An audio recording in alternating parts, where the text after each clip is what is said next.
빠르게 돌아가는 이 세상 속에서 빠르게 또 제때제때 전할 말들이 있습니다. 제가 안성으로 최고위원회 보니까 하정우 AI 수석 기사가 났더군요. 세상에 비밀이 없습니다. 그래서 기자들 오시고 좀 있으면 중앙시장 가면 또 기자들이 계속 저한테 물어보실 것 같아서 미리 민생 현장에서는 묻지 마시라고 제가 아예 서비스를 해드리도록 하겠습니다. 참 세상에는 비밀이 없습니다. 어제 저녁 제가 대구 김부겸 후보 개소식 마치고 서울에 올라와서 하정우 청와대 AI 수석과 저녁 식사를 했습니다. 한 2시간가량 하면서 제가 하정우 수석에게 대한민국 AI 3대 강국 설계자가 바로 하정우 수석 아니냐.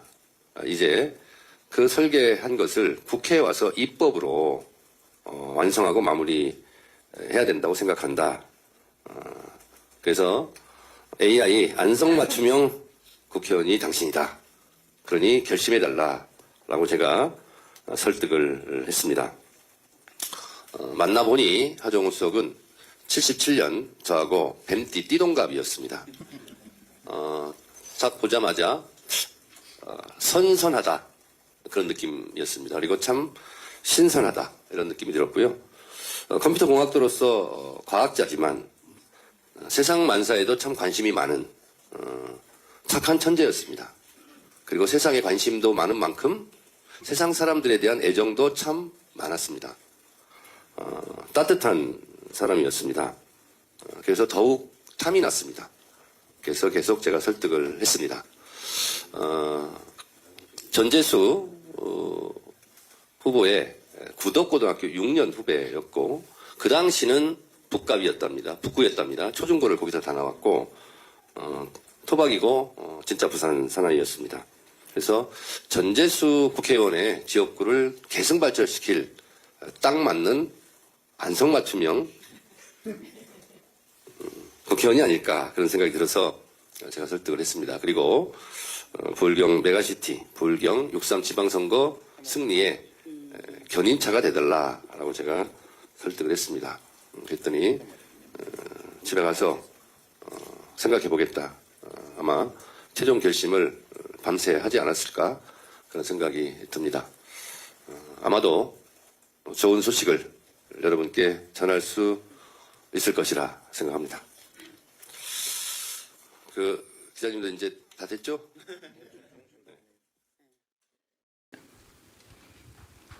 예, 접견 관련 내용은 아닌데 오늘 접견에 하정우 AI 수석도 배석을 하셨던데, 네.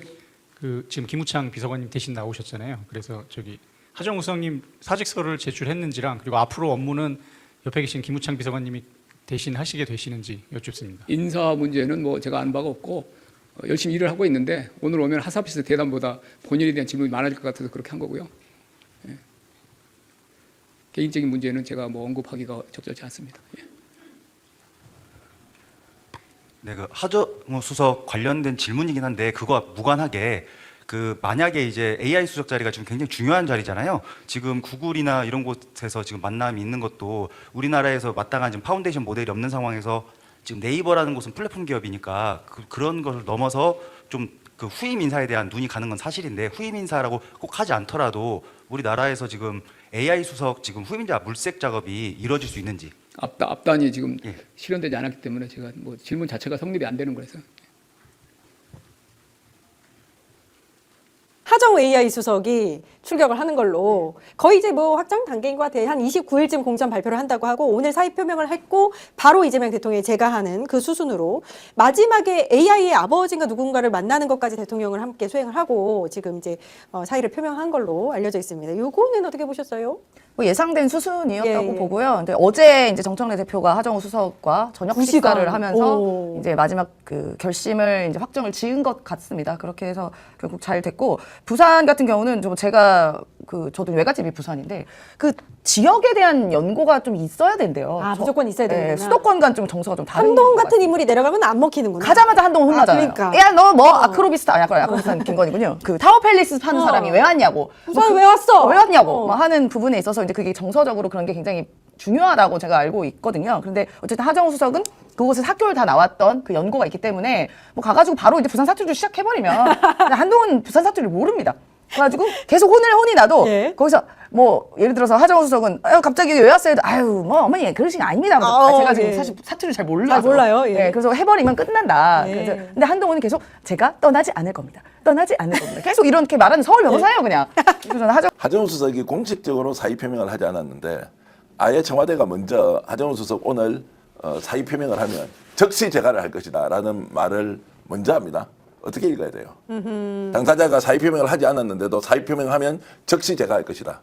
어저께 정청래 당대표를 만났다라는 것도 청와대는 잘 모르고 있었는데 보도를 통해서 알았다라고 하면 이거 어떻게 됩니까? 그러니까 청와대는 그렇게 해서 출마한다면 뭐 사표 내는 대로 즉시 제가하겠다, 바로 받아들이겠다는 거 아닙니까? 약속 대련이 아니라는 거죠. 이제 해석은 이렇게 할 겁니다. 약속 대련이었다, 미리 준비했다. 예전에 대통령이 출마 안 하고 작업에 넘어가지 마라라는 얘기 했죠. 그때 바깥에서 뭐라고 했습니까? 민주당에서 제일 먼저 이거 대통령도 하정우 띄워주기다라고 하면서 굉장히 이 상황을 당황스럽게 청와대가 봤다라는 얘기를 제가 들었을 거 아닙니까? 지금도 이 장면이 자 대통령 주변에서 측근 그룹들은 어떻게 하는 걸로 결론이 나 있었던 것을 하정우 수석이 자기가 끝까지 출사표를 감행하고 던지겠다. 뭐 던지겠다고 하는 이상은 대통령은 붙들 수가 없으니까요. 그래서 오늘 저는 선수를 쳤다.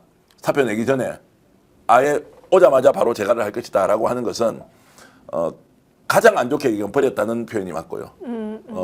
좋게 이야기하더라도 그럼 나가라. 근데 우리는 잘 모르겠다. 라는 정도로 AI 수석이라는 위치, AI 국가로 재탄생해야 한다는 이 중차대한 국가적 과제를 수행하는 이 시점에 그것도 보궐선거에서 저렇게 이제 출마를 감행하는 것 그리고 당대표와 별도로 모임을 했다는 것 자체가 언론에 지금 나오는 거 있지 않습니까? 이상하지 않습니까? 비밀리에 만날 수 있죠. 결정할 수 있죠. 당과 상의할 수 있죠. 그리고 청와대 내부에서도 상의해야 될 거 아닙니까? 그런 것이 없는 상태에서 본인이 정치적 결단으로 정리를 한 것이다. 이것이 오늘 김용 부원장에 대한 공천 배제와 하정우 수석을 빼내기를 하는 것 여기에 대해서 저한테 갈라치기를 하거나 김용 부원장에 대해서 특별한 편견을 가지고 한다 이렇게 하실 게 아니라 지금 당과 청와대는 이렇게 심각한 상황으로 이 하나의 이슈에 대해서 정리정돈하는 걸 보면 적나라하게 드러난다. 그러면 이렇게 제가 결론을 내보겠습니다. 정청래 대표는 이번 지방선거 그리고 보궐선거는 당대표로서 본인이 주도하고 청와대는 굳이 여기에 대해서 배제가 되더라도 개의치 않고 그대로 밀고 가겠다는 뜻입니다. 이번 총선, 그리고 이번 보궐선거, 그리고 지방선거는 정청래 대표가 마이웨이를 선언하고 나는 나대로 당대표로서 권한을 100번 행사해서 내가 내주되도록 갈 것이다. 라는 거. 그리고 이재명 대통령과 가까운 사람은 자, 김남준 인천에 공천 줬고, 그리고 김남국 안산갑에 공천 줬고, 그 정도 하면 됐지. 송영길 대표가 단 한 통의 전화도 받지 않고 인천 연수갑으로 가지 않습니까? 그 과정도 본인이 오늘 점심때 발표가 나는데 어제 밤까지 아무런 소식을 듣지 못했고 그 다음날 아침에 제3의 인물로부터 그쪽으로 발표가 날 것 같다. 송영길 대표도 이제 그 정도로 지금 대우를 받았다. 그리고 정청래 대표는 마이웨이를 선언하면서 이번 이제 보궐선거를 주도해서 가겠다라는 것으로 저는 평론하고 있습니다. 예. 일단 이것은 우리가 지금까지의 쭉 한 달 정도를 보면 돼요. 근데 과연 이 하정우 수석이 나오냐 마냐에 대한 문제에 대해서 매끄럽게 갔나를 한번 지켜보면 매끄럽지가 않았어요. 생각보다 매끄럽지가 않아요. 그러니까 저는 청와대의 생각, 대통령의 의중도 나갔으면 좋겠다 였을 수도 있다고 봐요. 그거는 모르니까요. 근데 그거는 우리가 이제 평론의 영역이고 추측의 영역이지만 다만 그 과정 속에서 과연 티키타카가 멋있게 되느냐 좋은 방향으로 되느냐 그렇지가 않다는 거예요. 생각보다 내부적으로 오히려 이거에 대해서 분란이 좀 많아졌어요. 그러니까 그렇게 되면 모양새가 좋지 않다는 거죠. 그러니까 그거는 당에서 관리를 잘못했다는 거예요. 적어도 관리를 잘했어야죠. 게다가 전재수 장관은 나간다는 게 명백했잖아요. 그러니까 그 자리는 빈다는 게 아주 빨리 예상이 됐던 곳이란 말이에요. 그렇죠. 그렇다면 누군가가 정해졌고 하는 부분에서 더 멋있게 그림을 만들어서 좀 만들어 갔어야 되는데 오히려 지금 당청이 약간의 갈등 관계처럼 있는 것처럼 비춰지는 이야기들이 나온다는 것 자체가 다소 아쉽다. 게다가 지금 또 어떤 문제까지 발생하냐면 결국은 이것은 대통령에 대한 평가까지도 같이 엮여서 갈 수가 있어요. 왜냐하면은 대통령께서 가장 아꼈던 그죠? 아꼈던 참모 중에 한 사람이 이번 선거에 나오는데 과연 이번에 만약이라도 결과가 좋지 않다면 그거는 오히려 대통령에 대한 비난으로 볼 수 있거든요. 그러니까 그렇게 엮으려고 그렇지 않더라도 그렇게 엮어가려는 세력들이 있을 거고 그런 언론들이 있을 거란 말이에요. 그러니까 그런 부분들까지도 고려를 해야 되기 때문에 앞으로 남은 시간에서 좀 더 모양을 잘 만들어야 된다. 그래서 좀 이쁘고 멋있게 하나로서 좀 같은 목소리로 갈 수 있도록 해줘야 지지하는 사람들 입장에서도 좀 흥이 나서 지지를 해줄 수 있는 것이고 좀 내부에서의 갈등 부분은 좀 없어져야 되는데 이번에도 청와대에서 먼저 이런 입장이 나왔다는 것도 좀 이례적이거든요. 그러니까 그런 부분들을 제발 좀 당해서 조금만 더 좀 멋있게 좀 그림을 만들어라. 지금 전체적인 선거판을 보면 그림을 잘 못 그리는 것 같아요. 이쁘게 모양새를 잘 못 만드시는 것 같아요. 예. 그래서 그런 분들이 좀 잔기술이라고 할 수도 있겠지만 어쨌든 그게 사람과 사람이 하는 거잖아요. 정치라는 것은 그런 인간적인 부분의 마음까지도 잘 헤아려 주셔야 된다. 그런 부분을 좀 잘해 주시기를 좀 기대하겠습니다. 예. 오늘 근데 하정우 AI 수석 사의 표명함과 동시에 전은수 대변인도 사의를 표명했고 바로 수리가 된 걸로 알고 있어요. 전은수 대변인 천안아산 쪽 유력하다 이런 얘기가 나오고 있는데, 근데 제 생각은 요 두 명이 같이 이렇게 움직이는 모습을 보면서 전은수 대변인 같은 경우에 부대변인이었다가 대변인이 됐잖아요.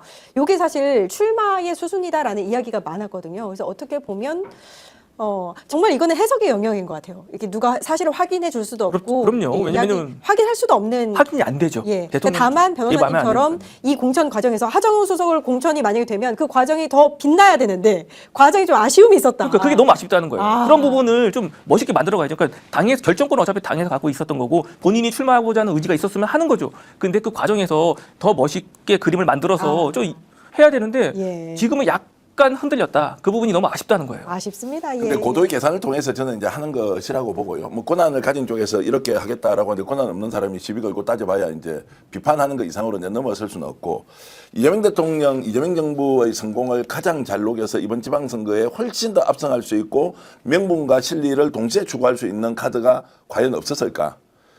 당장 8월에 있을 전당대회의 당대표 연임을 위해서 무엇을 어떻게 하는 것이 더 유리할까 불리할까를 한 20, 30%만 두고 7, 80% 정도는 전체적으로 명분을 살리면서 좀 판을 키우고 그리고 정치적 외형을 좀 훨씬 더 키우는 방향으로 갈 수는 없었을까 하는 부분. 뭐 이런 논의나 토론도 실제 일주일 정도 지나면 이미 이제 오늘 결정한 거는 내일부터 기정사실이 되지 않습니까? 이미 정해진 사실이 되기 때문에 반발해봐야 아무 소용이 없겠죠. 그러나 그것이 이제 마음속으로 남아있을 앞으로 있을 전당대회나 이런 데서 어떻게 이게 이제 작동할 것이냐, 이제 이런 면으로 보면 이재명 대통령 같았으면 어떻게 했을까? 이재명 대통령 같았으면 어떻게 했을까? 제가 이제 들었던 이야기를 하나 하면 이재명 대통령도 당대표 시절에 그렇게 했는데 지금 정청래 대표가 이렇게 하는 것을 굳이 비판해서 되겠느냐라는 방식으로 정청래 대표가 하고 있는 것이 합리화되고 있다면 그걸 우리가 용납할 수 있느냐 없느냐라는 부분까지 매우 복잡한 생각이 좀 들고요. 많은 분들이 당대표가 가진 권한으로 충분히 설명을 할 수 있다라고 주장하는 분도 일리가 있다고 보지만 제가 전체적으로 저희 기준과 판단으로는 이것은 정청 대표가 오히려 키우는 것보다는 본인의 정치적 미래를 위해서 선택한 가능성이 훨씬 높다라고 저는 볼 수밖에 없다는 말씀드립니다. 예. 그러니까 지금 이제 재보궐이 좀 많이 후보가 확정되면서 생겼잖아요. 근데 하고 싶은 사람은 많은데 자리는 한정되다 보니까 이게 어쩔 수 없는 고충이 있습니다. 그리고 또 당에서는 전반적으로 이게 승리를 해야 되는 것이고, 어쨌든 지금 국민의힘이 저 모양 저 꼴이긴 하지만 실제로 이게 지금 전쟁이거든요. 예. 아무리 저희가 지지율이 지금 좀 높고 대통령 지지율이 높아서 그런 영향으로 선거가 분위기가 좋다고 하지만 실제로 투표장까지 갈 때까지는 저희는 전쟁의 모드로 가야 됩니다. 그러다 보면은 어떤 후보가 최상이고 그게 어떤 후보가 배치되고 이렇게 갔을 때 전반적으로 가장 승리를 할 수 있는 것인가에 대한 전략적 고려를 충분히 해야 되는 것이고, 그 과정에서 누군가는 섭섭할 수도 있고 또 누군가는 안타깝고 누군가는 또 화도 나고, 하여튼 뭐 그래요. 저도 옛날에 후보 해봐서 알지만 그냥 내가 안 되면 다 화가 나는 거거든요. 근데 뭐 그런 지점도 있는데 뭐 그런 게 이제 청와대에 계신 인재분들이 또 훌륭하신 분들이 많고 그런 분들이 또 대통령이 모셔갔던 분들이 많으니까 예. 가장 또 중요한 인재분들이잖아요. 그래서 뭐 가장 고려가 그런 게 부분이 된 것이다라고 생각하고, 결국은 이 선거 결과를 보고 우리 시민들과 주민분들이 판단해 주시지 않을까 또 당원분들이 예. 생각합니다. 아니 어찌됐든 아무튼 이제 만약에 부산 국가 공천이 지금 유력한 거니까 공천이 되면 반드시 민주당이 이겨야 되는데, 저희 여론조사를 좀 한번 보면서 예상을 해보도록 하겠습니다. 이거는 24일에서 25일까지 뉴스토마토가 미디어토마토에 의뢰해서 한 여론조사인데요. 그러니까 하정우 수석이 아직 공천이 안 된 상태에서 게다가 아직 AI 수석인 상태에서 하마평 오르는 상태에서 이제 물어본 겁니다. 보겠습니다. 전체적으로 여론조사가 하정우 수석이 1위를 하긴 했습니다. 35.5%. 한동훈, 박민식이 28, 26 이렇게 뒤를 이었고요. 적극 투표층 그러니까 투표에 할 것 같은 분들의 답변을 보니까 하정우 수석이 좀 더 오릅니다. 44.3%. 한동훈, 박민식은 조금 대동소이하네요. 근데 이제 이 한동훈, 박민식이 만약에 단일화에 성공한다면 지금 상당히 그렇죠 힘들 수도 있는 그런 상황이라서 지금 바삐 이 선거운동에 돌입해야 된다라는 생각이 드는데 요거 여론조사 어떻게 보셨어요? 제가 볼 때는 일단은 이 적극 투표층만을 보게 되면은 하정우 후보가 44%까지 올라가거든요. 예. 그렇다는 것은 원래 35에서 44로 올라간다는 건 이게 거의 확정적으로 이 정도는 그냥 깔고 간다는 거예요. 그래서 혹시라도 상대방 한동훈과 박민식이 뭐 단일화를 하게 된다 하더라도 44%는 기본으로 해서 여기서 이제 얼마만큼을 더 가져가느냐 이 싸움이 될 것인데 네. 다만 이제 한동훈 박민식의 경우에는 단일화를 한다 하더라도 그 흡수가 잘 안 되는 걸로 나와요. 이제 대부분 보면 왜냐면 양측이 보수이긴 하지만 일단 여론조사 상으로만 보면 전체적으로 합치면 거의 50% 가까이 되지만 그렇게 안 나와요. 오히려 하정우보다 낮게 나오거든요. 그렇다고 해서 근데 그거를 방심하면 안 된다. 그럼요. 그건 다만 지금 여론조사 상에만 아직 누군가 확정이 안 됐기 때문에 내가 좋아하는 후보가 아니면은 그냥 단일화가 됐다 해도 안 찍거나 그런 게 많이 나오거든요. 표현들이. 예. 하지만 실제 투표장에 갈 때는 내가 지지하지 않았다 하더라도 단일화된 후보에 투표하는 가능성이 높아집니다. 그냥 진영을 대표해서 투표를 하기 때문에 그런 것까지 감안을 한다면은 지금 뭐 확정이 된 순간부터는 누구든지 열심히 해야 될 겁니다. 만만치 않다는 수준을 넘어서서 이제 보수 후보가 단일화될 경우에 어렵다. 패배할 수 있다. 이제 이런 전제로 당에서는 전략을 수립해야 될 거예요. 실제로 상황이 굉장히 저는 안 좋다고 보고 후보 전략이 과연 하정우 수석으로 이겨낼 수 있느냐 없느냐에 대해서 이제 근본적으로 저는 질문을 하고 있는 쪽이기 때문에 그런데 이제 후보가 공천된 이상 뭐 최선을 다해서 싸우는 수밖에 없지 않습니까? 그러면 이제 결국 남아있는 문제는 하정우 수석이 얼마나 잘해서 이기느냐의 문제가 아니라 한동훈 박민식 후보가 단일화를 해내느냐 안 내내느냐 여기에 이제 모든 결과가 이제 나온다라고 하고 일단 예. 상황을 좀 지켜보죠. 한 일주일 정도 지나면 판세가 아마 이제 어느 정도 보입니까? 뭐 당연히 그렇게 나오겠죠. 공천은 거의 마무리가 될 거고. 공천 그렇죠? 마무리됐기 때문에 예. 이제 그렇게 해서 이제 열심히 뛰다 보면 국힘 내부에서도 단일화 문제가 어떻게 갈 건지 특히 이제 자체적으로 지금 하정우 후보가 얼마나 이제 세게 가느냐 오늘도 부산시장 그 전재수 후보가 그 지역에 가서 어제 같은 경우에는 아주 그 굉장한 이제 이런 좀 활동들을 했습니다. 본인이 부산시장으로 나가면서 자신을 키워준 고향인 이 북갑 지역구를 떠나면서 정말로 고맙다라는 인사를 진심으로 이제 했기 때문에 이런 것들이 하정우 수석의 지지세로 얼마나 이제 이어질지는 좀 더 지켜보면서 상황 판단하는 게 좋겠습니다. 결국 부산에 가게 된 하정우 수석. 아쉽지만 부산에서 이뤄질 앞으로의 행보를 지켜봐야 할 것 같네요.